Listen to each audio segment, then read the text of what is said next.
ആരാധകർ കാത്തിരുന്ന മോഹൻലാൽ ചിത്രം ബറോസ് അങ്ങനെ തിയേറ്ററിലെത്തി. മോഹൻലാൽ ആദ്യമായി സംവിധാനം ചെയ്ത ചിത്രമെന്ന പ്രത്യേകതയാണ് ആരാധകർക്ക് പ്രധാനമായും കൗതുകം തോന്നിയത്. 3Dയിലാണ് ചിത്രം പൂർണ്ണമായും ചിത്രീകരിച്ചത്. ബാങ്കോക്ക്, ഗോവ, കൊച്ചി എന്നിവിടങ്ങളിലാണ് ചിത്രീകരണം നടന്നത്.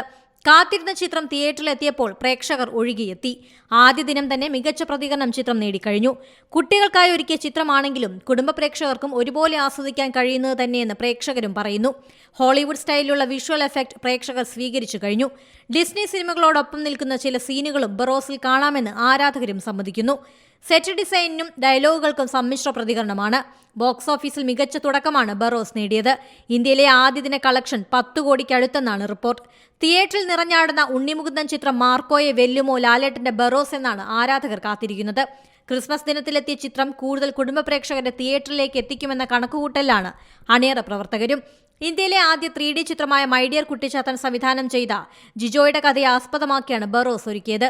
5 വർഷത്തെ കാത്തിരിപ്പിനൊടുവിലാണ് ചിത്രം പുറത്തുവന്നത്. പുതിയ വാർത്തകളും വിശേഷങ്ങളും ഇനി വിരൽ തുമ്പിൽ. എല്ലാ ഡിജിറ്റൽ പ്ലാറ്റ്ഫോമുകളിലും ഇപ്പോൾ സീ മലയാളം ന്യൂസ് ലഭ്യം.